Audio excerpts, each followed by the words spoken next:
Boa tarde, gente. 4 horas da tarde, horário de Orlando, 17 horas, horário de Brasília, no nosso queridíssimo Brasil. Estou aqui com muita alegria no coração para iniciar um bate-papo muito gostoso, muito produtivo, se Deus permitir, com o meu querido irmão em Cristo, pastor, jornalista, Jair Fernandes, da Bahia, lá de um lugar muito especial, Serrinha. Nós vamos conversar um pouquinho aqui sobre pós-pandemia, né? O que nos espera na pós-pandemia. Eu tenho certeza que vai ser muito legal você participar com a gente aí.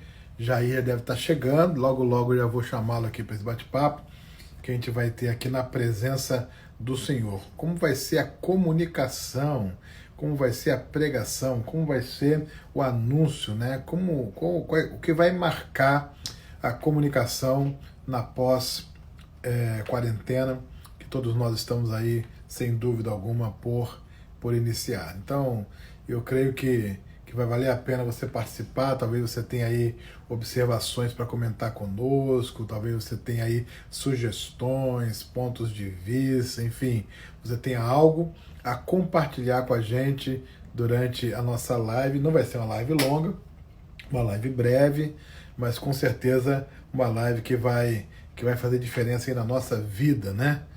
Então fique atento aí, só um tempinho do queridíssimo pastor Jair Fernandes entrar para a gente entabular esse bate-papo aí juntos, né? Muitas lives têm acontecido nesse tempo, né, de quarentena, e a gente tem procurado sempre nas lives que a gente participa de zelar pela qualidade, pela relevância, né? Sabendo que Deus ele é honrado quando a gente é relevante, né? Ele é honrado quando a gente faz o nosso melhor, quando a gente se esmera para oferecer a Ele o nosso melhor. E eu creio nisso, e tem muita coisa boa para a gente compartilhar a partir dessa perspectiva, né? Nosso melhor. O que você tem a dizer? Você que já está entrando aí, todo mundo vai chegando aí, graças a Deus, estou vendo muita gente chegando. O que você diz sobre excelência? Qual a sua visão? Qual o seu conceito de excelência, né? A gente fala que o trabalho para Deus precisa ser um trabalho com excelência, né? Então, qual é o seu conceito de excelência? O que é servir a Deus com excelência? O que é fazer a obra do Senhor com excelência? O que você me diz sobre isso? Pode escrever aí para a gente ir interagindo, aí aquecendo, né, nossa mente, o nosso coração, até que o pastor Jair Fernandes entre aí na nossa live de hoje. O que é servir a Deus com excelência? Contribua aí, vai. Você que está aí, já está online com a gente, diga qual é a sua opinião, diga aí o que você acha disso. O que é servir a Deus? Fique firme aí, vou dar uma checada aqui. Isso aí, graça e paz. Já está entrando gente aqui da Serrinha aí. Vamos ver se esse pessoal, esse da Serrinha aqui, se já é o meu queridíssimo pastor Fernandes entrando aí. Vamos ver. Logo logo ele vai chegar aí. Pastor Jair, rapaz, que coisa Como é que boa, tá? rapaz, que coisa boa. Rapaz, deixou a barba crescer. Eu fiz a barba hoje, em homenagem a ele, cara, para não fazer a live barbudo. Ele vai e deixa lá a barba crescer. Tudo bem, Jair? Acho que só eu que tô com cabelo branco aqui. Tudo bem, meu irmão? Graças a Deus. É que eu pinto de branca. Que bom, hein, rapaz? Faz alguns anos já, né? Talvez Rapaz, 5, que 6 anos. saudade, cara, que saudade. Tudo bem com você? Que bom. Tudo bem, graças a Deus, meu irmão. Tudo Graças bem a com a Deus, tudo família? bem. Tudo bem, Letícia tá ali com o Efraim, com Marília. Efraim tá com 6 anos Rapaz, e Marília com 5 meses. rapaz, que bom, que bom, que bom. Se Aí, fosse ó. menino, eu ia chamar Manassés, não? Podia ser, né? Efraim, Manassés, Benjamim. Deixa eu recusar. Tem aqui. Ô Jair, rapaz, alegria estar com Você me você ouve nessa bem? live. Estava falando aqui antes de você chegar que com certeza seria um bate-papo, não seria um bate-papo longo, mas seria um bate-papo muito gostoso nesse tempo que exige de nós reflexão, né? Crise exige de nós reflexão. E ontem eu estava conversando com um amigo que foi ex-ministro, que é ex-ministro da Agricultura no Brasil, doutor Antônio Cabreira, e ele estava dizendo uma coisa muito interessante, né, que uma frase de um economista, onde o cara diz o seguinte: aprender as lições na crise é mais importante para nós do que simplesmente sair da crise. É verdade. Então, Senão vai ser só mais uma crise e o povo, a pessoa reclamando e achando que foi o pior ano da vida, mas depois passa e não aprende nada. isso aí. Esquece da pandemia. E se a gente olha para a Bíblia, a gente vê na Bíblia uma universidade de crises, né? Às vezes crise na vida de uma pessoa, e aí muita coisa que a gente aprende. Às vezes crise na vida de uma família, aí muita coisa para a gente aprender. Às vezes crise na vida da nação, de uma cidade ou de uma nação, muita coisa para a gente aprender. Mas do Gênesis ao Apocalipse você vê ali crises, né? Desertos, situações complicadas, né? E as lições que a gente precisa aprender, né? Eu costumo dizer que a vida é como uma professora de matemática às avessas, né? Na escola, a professora de matemática, primeiro ela ensinava a lição e depois ela passava os problemas para a gente resolver, né? A vida é diferente. A vida primeiro dá os problemas para depois a gente aprender as lições. É por aí. Verdade. Então, Jair, você como teólogo, pastor, mestre em teologia e mistiologia, jornalista, um homem familiarizado com a comunicação, não é? Na sua visão, rapaz, quais serão os impactos? Vamos começar a conversar sobre isso. Quais serão os impactos dessa pandemia, dessa quarentena, e quase 90 dias já, né, cara? Todo mundo aí confinado, parado. Quais serão os impactos desta quarentena na questão da comunicação do Evangelho, da pregação do Evangelho? Você com a sua mente aí de jornalista, de editor, de alguém que trabalha com comunicação e, ao mesmo tempo, com a sua formação em missiologia, em teologia, como que você, a princípio, vê essa questão? Olha, Lécio, a comunicação do Evangelho, ela é um processo complexo, mas ao mesmo tempo simples. Simples porque o Evangelho é simples e quem abre o coração recebe a palavra e crê e acolhe a semente do Evangelho e é transformado por ela. Basta deixar acontecer. Mas ao mesmo tempo é complexa porque a gente tem vários fatores ao redor desse processo e ruídos e interferências diversas. Por exemplo, a gente está agora online e o Instagram ele é baseado no Wi-Fi. E se a gente tivesse um problema de comunicação, a gente teria a nossa live indo por água abaixo. Isso na comunicação, por exemplo, de um culto, nós voltamos para a igreja por um tempo, mas depois os casos saltaram de menos de uma dezena para hoje já são quase 200 casos na cidade, de 80 mil pessoas. A gente precisou voltar para a transmissão somente pela internet. E domingo, pela primeira vez, a gente teve um problema de internet. Isso aí afetou a transmissão e a gente precisou gravar e transmitir depois, que é o que algumas empresas estão fazendo.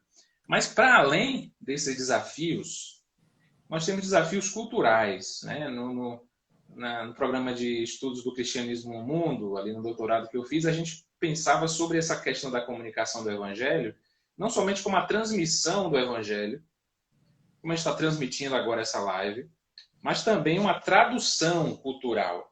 Então, alguém brincou assim, vai ter tradução nessa live que a gente vai fazer? Eu falei, não, vai ser tudo em português. Mas cada um está ouvindo aí a live, participando, e existem fatores pessoais e da sua região que vão afetar. Por exemplo, alguém pode pensar, poxa, mas Lécio está lá na Flórida, sem lhe conhecer e saber que você é um brasileiro, um mineiro de Contagem, e que fala a mesma língua que a gente, ama o nosso país e está aí ministrando aos brasileiros. Então, toda essa realidade cultural, ela afeta a gente e dá oportunidades para a gente falar ao coração do povo, na língua do povo, com as condições que a gente tem hoje. Então, se a gente precisa evangelizar pela internet, só para concluir essa primeira resposta, o professor Matt Quinn, lá do Seminário do Sudoeste, onde eu estudei, no Texas, ele sempre foi um grande encorajador do evangelismo, e eu saía de porta em porta com ele, com outros colegas, para pregar o evangelho, algo que as pessoas dizem ser desatualizado. Mas a questão não é o como, a questão não é o meio, a gente precisa evangelizar, e hoje o meio é a internet. Então você pode compartilhar, comunicar o evangelho fazendo uma gravação do seu testemunho. E você vai ter pessoas assistindo o seu testemunho. Você pode fazer uma live, antes de postar, de entrar aqui ao vivo, a 5, 10 minutos, eu fiz uma transmissão no Facebook, chamando as pessoas para o Instagram, e no próprio Instagram postei lá. Né? Então, são formas diferentes que a gente tem. Esse, creio, é o maior impacto da pandemia, é a transformação do meio, mas a mensagem permanece a mesma. Sem dúvida alguma, sem dúvida alguma. Mas pensando um pouco mais pragmaticamente, Jair, questões como, por exemplo, no culto da igreja, esse culto que agora, ao mesmo tempo, ele é presencial, mas também ele tem agora uma plateia ou uma congregação online. Esse culto ele vai sofrer impactos. E se o culto sofre impactos, por exemplo, há várias coisas que acontecem no culto presencial e que não tem o menor sentido num culto online. Coisas que só interessam para quem está ali no culto, na igreja, no templo, naquela hora. E para quem está em casa assistindo o culto, participando online, são coisas que não têm interesse, né? Então, se eu quiser alcançar as duas congregações, in-house e online, eu vou ter que fazer uma mudança nesse culto, nesse formato de culto. Até no conteúdo do culto, na sequência do culto, no que vale a pena acontecer no culto, para que ele não perca a audiência online e, ao mesmo tempo, não deixe de alimentar quem está presente ali. Então, isso é muito difícil de fazer, não é fácil de fazer. Né? E eu creio que esse é um desafio que as igrejas vão ter que enfrentar na pós-pandemia. O que você acha? Eu acho que isso é visto, por exemplo, nesse meio que a gente está usando aqui. A live ela tem no máximo 60 minutos. E a gente pensou em fazer 30, 35 minutos, porque as pessoas cansam. Né? A gente pode ir aqui 20 minutos, multiplicar por 10, dá 2 horas, 4 horas conversando. A gente é capaz de fazer isso porque a gente gosta de comunicação e de conversar. Mas, por exemplo, a gente transmitiu por um tempo no Instagram. Né? E isso trazia limitações, por exemplo, para a questão do áudio. Né? Claro que é possível fazer toda uma adaptação e se fazer uma transmissão no Instagram com áudio melhor. Mas no Facebook, a gente hoje faz somente no YouTube. E a questão é, por exemplo, a gente quando prega, e a congregação quando está ali adorando a Deus, e o grupo de música está lá dirigindo um momento de cânticos, a gente consegue ver a reação das pessoas. Eu tenho encorajado as pessoas de nossa igreja e feito contato, né? Iniciei uma rodada de contato com os irmãos para saber como é que eles estão, né? Agora nesse momento, e fazendo contato pelo WhatsApp. E alguns estão dizendo, eu estou assistindo, pastor, eu estou sim vendo. E falei, olha, comente, curte lá, para a gente saber que você está lá, porque na igreja a gente sabe que você está. Nós vemos você participando, isso nos dá mais tranquilidade como pastores, de que a pessoa está assistindo ou participando do culto, sendo alimentado pela palavra. Então, essa questão do tempo, no meu bacharel em jornalismo, inicialmente eu pensei em estudar a questão do tempo no rádio, né? Que é algo aí parecido um pouco com essa questão que a gente está tratando. No final das contas, eu fui analisar a televisão, programa de entrevista e outras coisas. Mas o tempo é um outro aspecto nesse nosso tempo, sem tempo, em que a gente precisa entender essa dinâmica. Lécio, eu vejo que a gente foi forçado a estar online, né? Com certeza. E a nossa igreja, sem dúvida, a gente não quer parar de transmitir. E a gente precisa transmitir em todas as plataformas. Hoje a gente usa o YouTube por conta do software que a gente usa, mas a gente precisa estar no Instagram também, a gente precisa estar no Facebook, e por aí vai, porque a gente tem essa missão de ir ao encontro das pessoas. O Evangelho está sendo anunciado, eu finalizo essa resposta dizendo isso, o Evangelho está sendo anunciado em todo mundo, e a promessa divina está se cumprindo dessa proclamação universal da mensagem do Evangelho, e a volta de Jesus se aproxima. Então, isso é um fator, inclusive, para apressar a volta de Jesus. Mas a gente está ouvindo e buscando a Deus nessa hora. Então, precisamos adaptar a mensagem ao meio, não mudar a mensagem, mas usar os recursos. Por exemplo, as pessoas estão entrando aí, ninguém curtiu ainda, né? Assim, eu não vi aqui, e ninguém comentou, mas a gente espera isso. Né? A gente espera as pessoas fazerem isso. Isso é parte da participação. É como dar um amém, um glória a Deus, bater palmas, enfim, são formas diferentes. Agora, presta atenção aqui, um detalhe, por exemplo.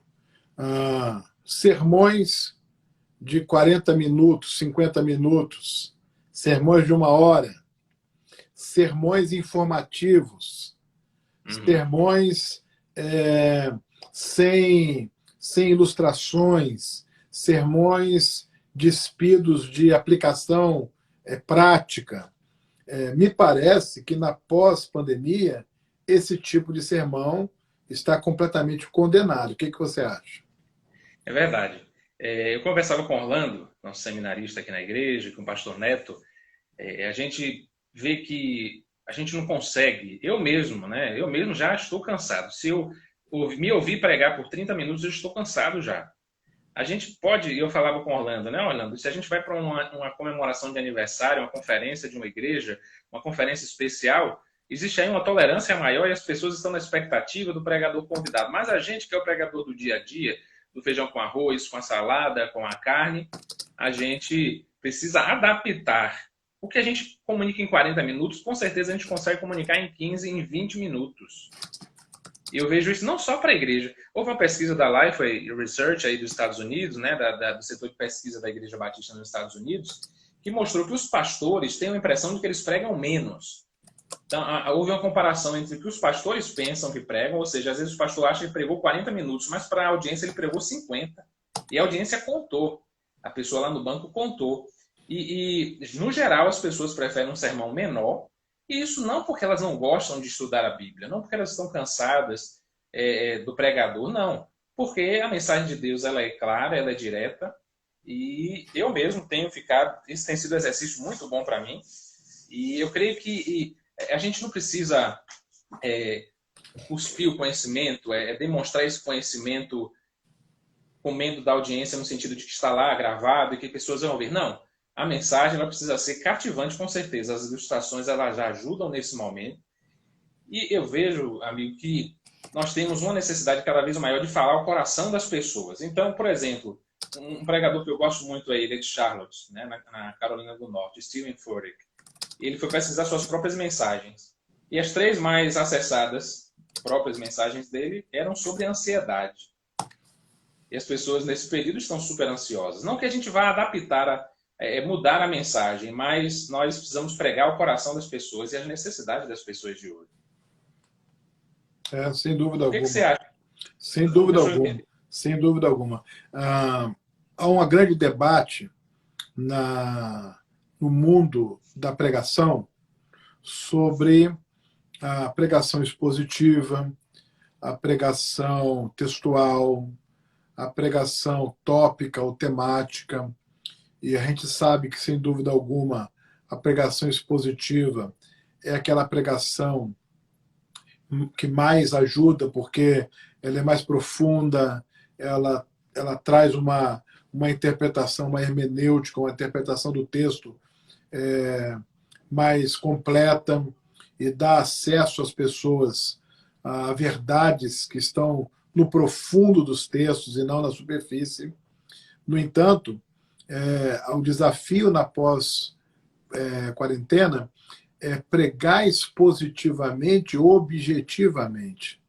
Pregar expositivamente, criativamente. Pregar expositivamente, pragmaticamente. Pregar expositivamente de maneira atrativa, né? E isso aí é um tremendo desafio. Você que tem muito acesso a essa escola, como é que isso está sendo articulado aí com quem comanda, com quem articula a pregação expositiva?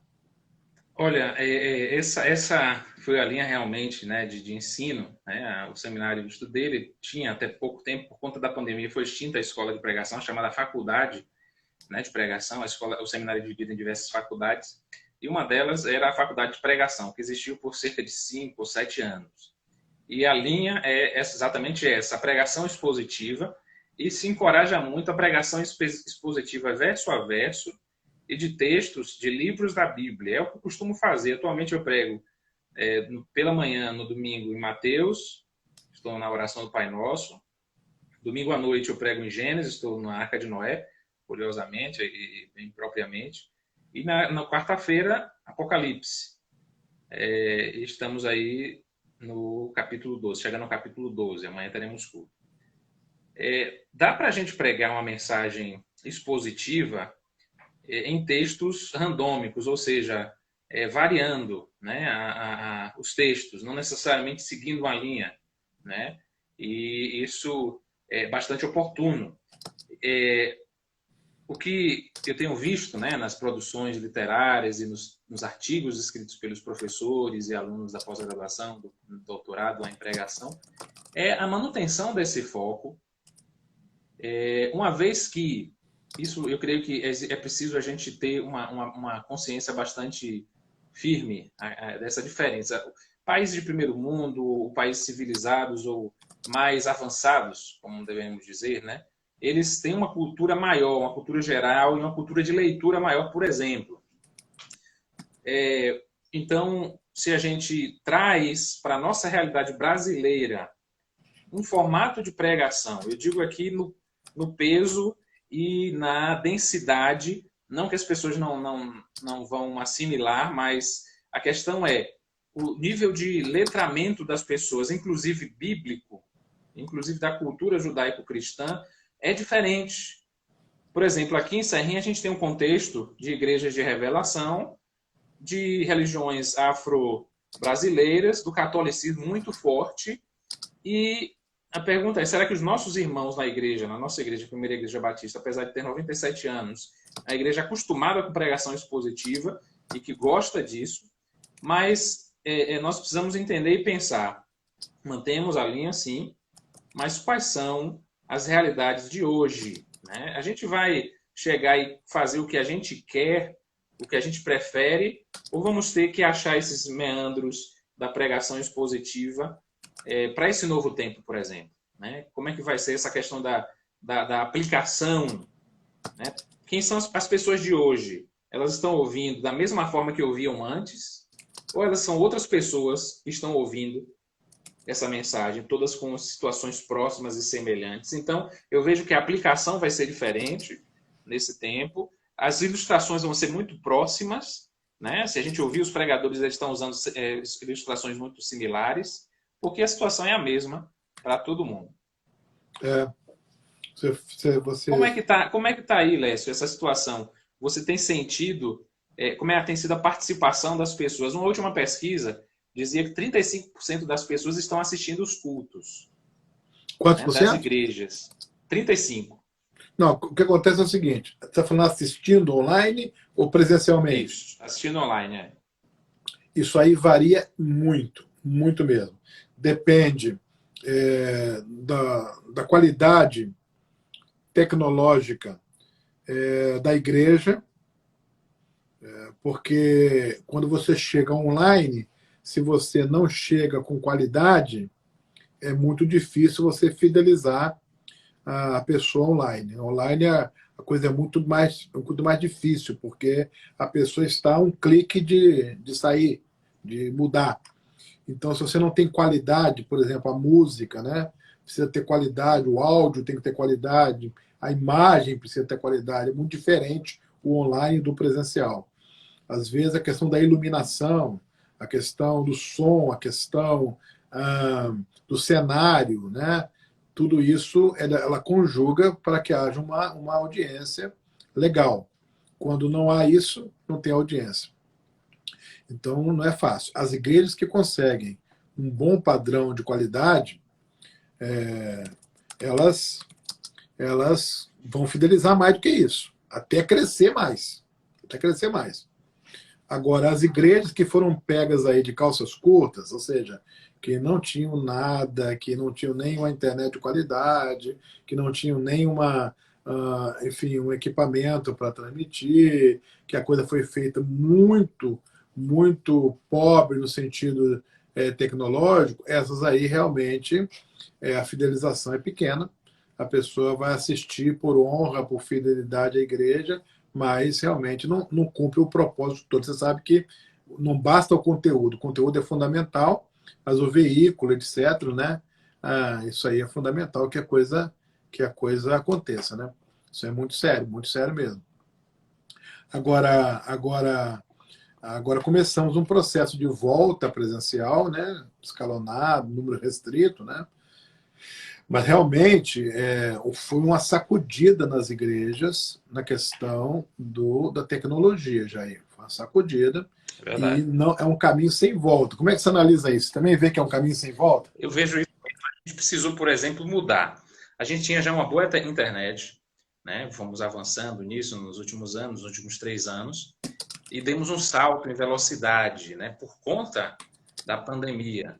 Nós tínhamos uma boa internet, fomos para a internet excelente e estamos investindo em equipamento e tudo isso. Só que esse é um caminho sem volta. Por exemplo, esse canal aqui que eu estou usando, nossa igreja teve um planejamento estratégico que foi aprovado há cerca de um ano e meio, mais ou menos. E nesse planejamento havia a questão da comunicação, a utilização das mídias sociais, com ênfase no Instagram. E foi agora na pandemia que a gente conseguiu, e temos uma equipe, né, somente com o Instagram. Temos jovens da igreja que estão alimentando e estão fazendo trabalho de enquetes, e usando tudo isso, por exemplo, nós tivemos uma enquete no ar para saber as músicas que para as pessoas votarem e para a gente cantar essas músicas, né, no domingo.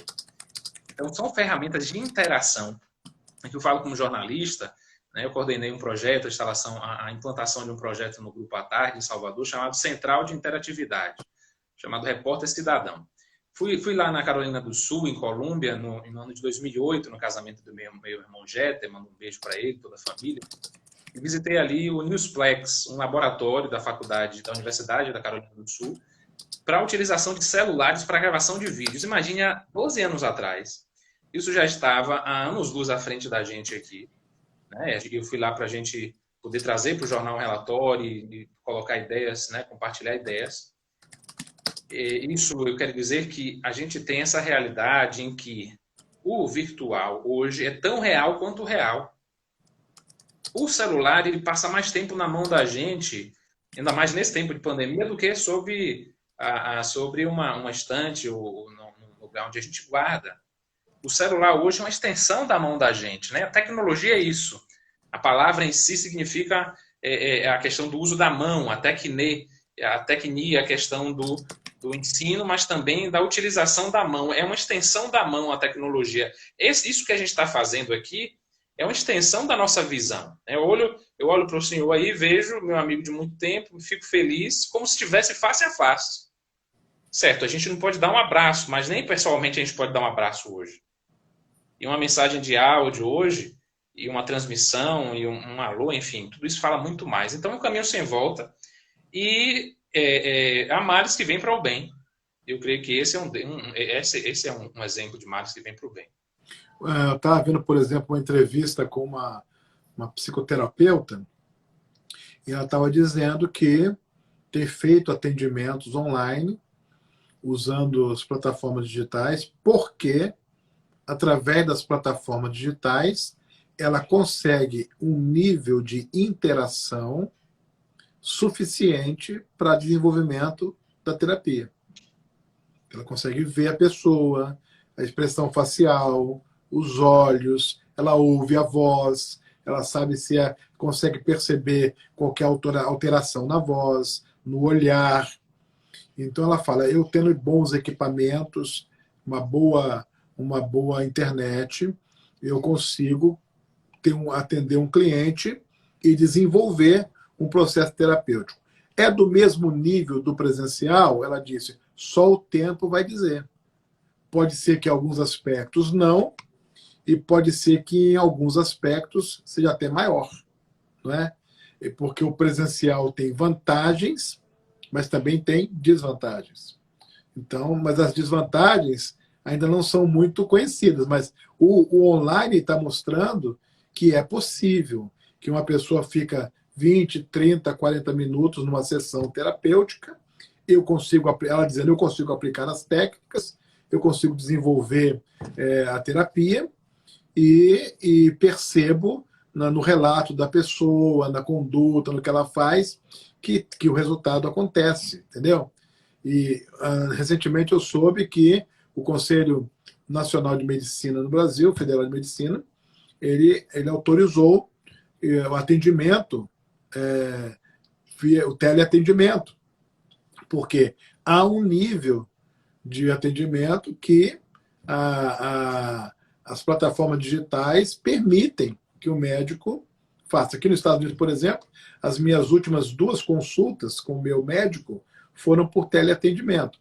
Eu estava meio cético com relação a isso. Mas quando eu percebi a técnica aplicada para o teleatendimento, eu fiquei tranquilo. Então, um formulário é mandado, você preenche, perguntas extremamente pertinentes, que já dão uma visão para o médico de como você está, e depois ele conversa com você, você responde outras coisas, ele vai sondando uma coisa, outra coisa, ele pede exames, o exame chega diretamente para ele.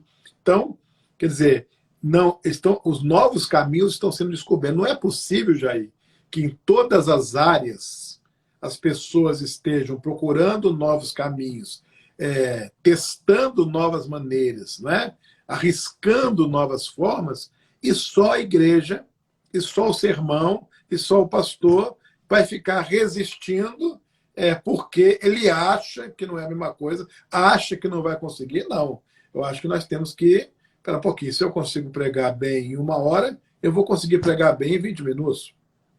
Se eu consigo expor 2 ou 3 aspectos do texto em 1 hora, eu posso expor um aspecto só em 20 minutos e aplicar aquele um aspecto. A minha série, que era de 10, pode ser uma série de 3, de 4, enfim. Eu posso me adaptar para o bem do evangelho, né? Por aí.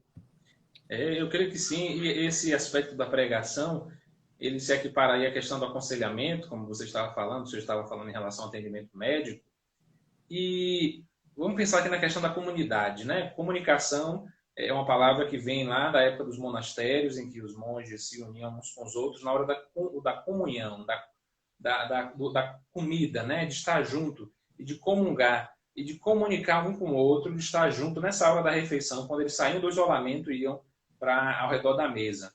E não somente ao redor da mesa do Senhor, né, mas também eu vejo que a questão da mídia e da comunicação, especialmente nesse aspecto, diz respeito à comunidade local.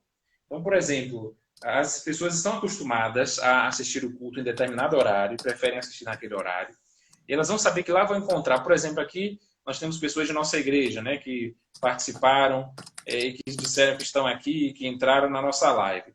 Essas pessoas, elas fazem isso no nosso culto, e isso dá um senso de pertencimento a cada uma delas.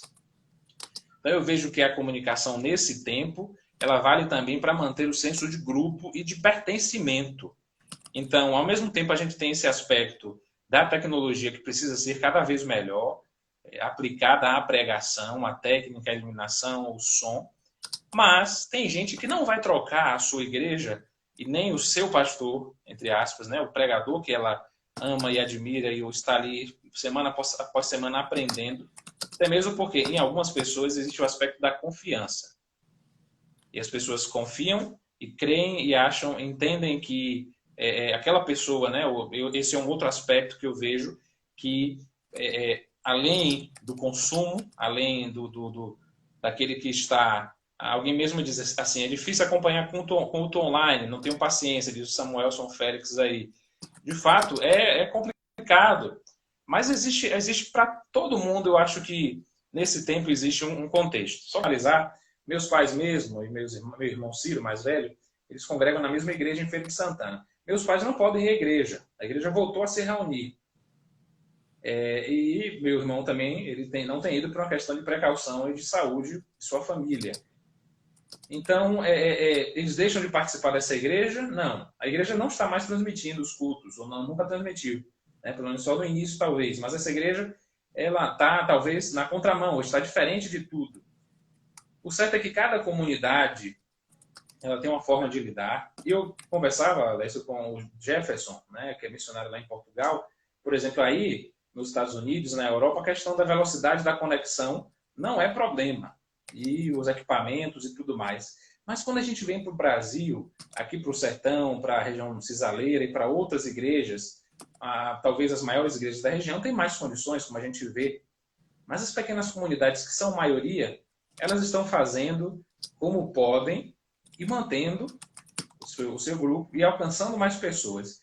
Então eu vejo que há espaço, né, para essa variedade de transmissores e até mesmo essa multiplicidade de vozes, porque embora a gente seja alimentado, né, de maneira maravilhosa ouvindo o senhor, o pastor Lécio, mas existem pessoas que vão ouvir durante a semana, cada dia vai ouvir um sermão de um outro pregador. Esse é o ponto. Isso é interessante, né? Esse é um ponto que eu queria colocar para você. Já está provado, Jair, que a grande preocupação de quem faz qualquer coisa online não deve ser, olha só que coisa interessante, hein?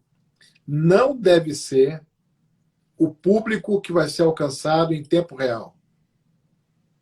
Por exemplo, se você transmite o culto da sua igreja online, ou essa live que estamos fazendo aqui agora, qualquer transmissão online, o que interessa não é quem vai estar em tempo real. O que interessa é quem vai acessar isso depois. Porque se 100 pessoas nos acompanham aqui nessa live, daqui a uma semana, possivelmente 1.500 pessoas terão assistido. Esse é o mistério da internet. As pessoas, o tempo todo, estão pesquisando coisas e acessando. É verdade. Então, eu não posso avaliar, digamos assim, a validade de um culto online, ou de uma live, ou de qualquer transmissão, pela quantidade de pessoas que no tempo real acompanharam. Isso é completamente, digamos assim, indiferente em quem lida com essa realidade. O importante é, depois de um mês, você vai lá e vê quantas pessoas participaram. E aí você vai ver que você alcançou 1.000, 2.000 pessoas, mais de 2.000 pessoas, e aí a coisa alcançou uma proporção extraordinária, e isso é realidade, né? Então a gente tem que aprender a olhar para esse outro lado aí. Agora uma pergunta final aí, para a gente fechar a nossa live no tempo que nós programamos, mais ou menos. A pergunta final é o seguinte: o povo simples da nossa igreja, que não tem tanto acesso, tanto conhecimento, como que a gente pastoreia esse povo, ajudando esse povo, como é que está sendo a sua experiência aí em Serrinha, a vir com a gente, para não ficar de fora nesse processo histórico da tecnologia? Olha, esse é um desafio muito grande. Esse fato aí das pessoas procurarem depois e assistirem depois, só para a gente fazer essa transição, hoje, uma assembleia de uma igreja, por exemplo, elas não estão podendo acontecer. Pode até se fazer uma assembleia online, mas reuniões de negócios, né, esse tipo de processo batista muito conhecido, tradicional, eles estão sem acontecer. Uma live hoje, todavia, fala mais, literalmente, e, por exemplo, eu estou aqui, né, transmitindo pelo Instagram da igreja, né? Eu não tenho um Instagram pessoal, eu uso esse da igreja. A gente usa essa forma de transmitir a mensagem. Ela fala muito mais, e aqui eu estou falando em nome da igreja também. E Lécio, né, ao falar, fala como pastor da igreja da família. Uhum. Então, essa realidade, ela faz com que o que antes era somente uma ferramenta de diversão se torne o meio de comunicação oficial de presidente da República, como o Twitter, e de outras formas, e de meios de comunicação, de escolas, enfim. Daí, como é que a gente vai alcançar o irmão que não tem nem um Instagram, não tem nem um celular? E vamos falar da questão financeira. Boa parte das nossas ovelhas algumas não estão tendo como comprar o alimento, estão recebendo cestas básicas.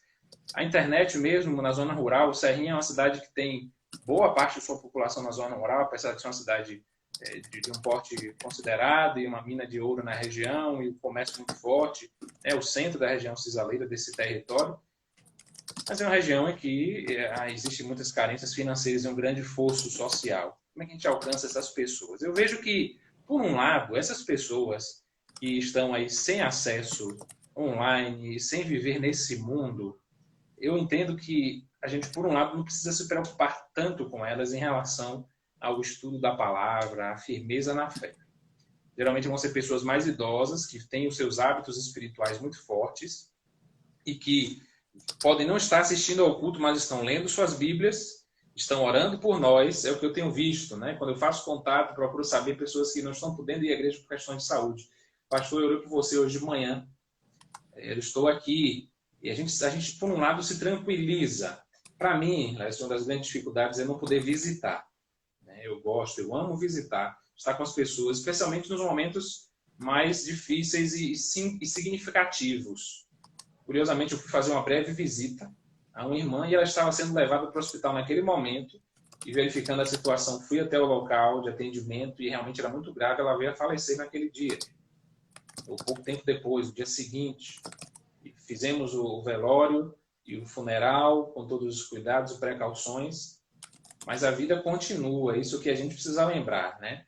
Porque o senhor, e eu creio que parte dos que estão aqui conosco, se não todos, tem noção de que isso aqui é realmente parte da vida, é importante, mas eu tenho ali minha esposa, meus filhos, que são mais importantes do que essa transmissão.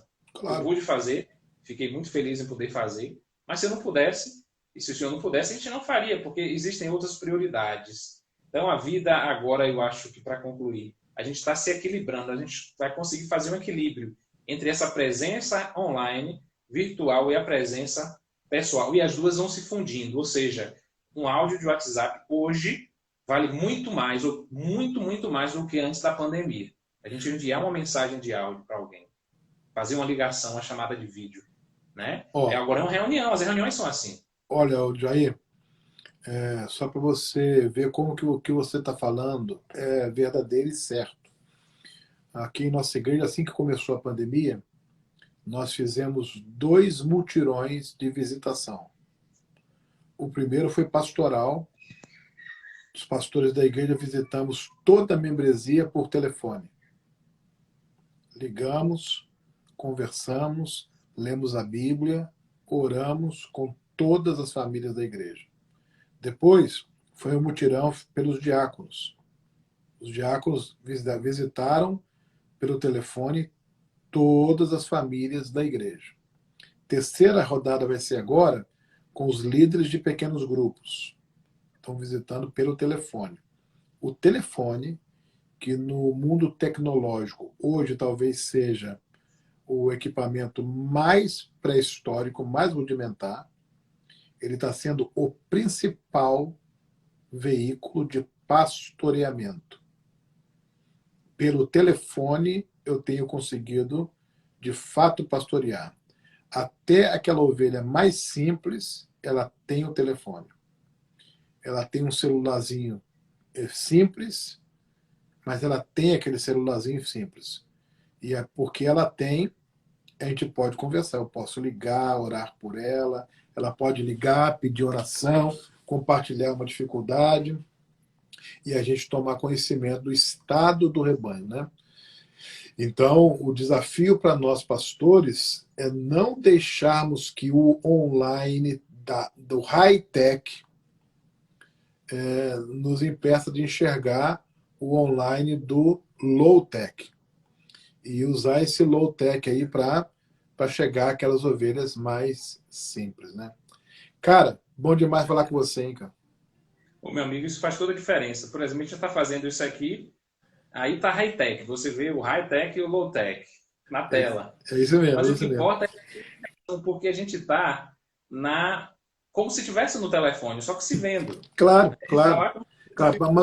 Mas uma ovelhinha simples não vai ter essa tecnologia da gente se ver, né? Vai ouvir a voz, né? Ela vai simplesmente ouvir nossa voz e isso vai valer tanto quanto. E é isso que está lá em João capítulo 10, né?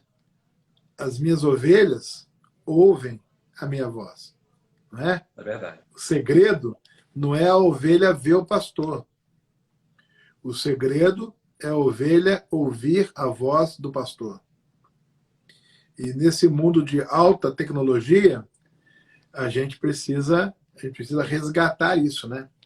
Mas aproveitando que a gente pode aqui agora ver e ouvir, eu quero deixar um texto da Bíblia com você, Jair. Obrigado. E com a sua família.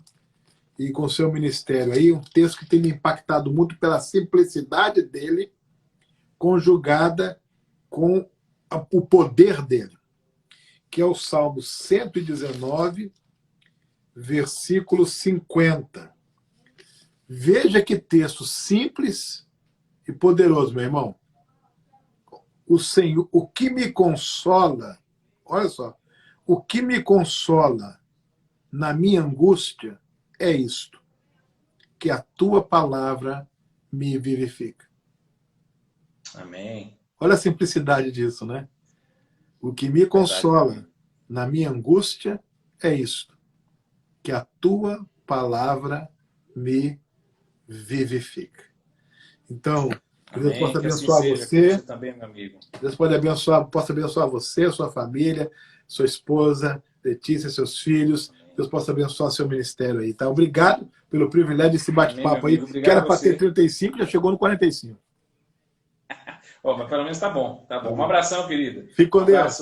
Um abraço. Toda a família querida e na igreja. Tchau, tchau. Tchau.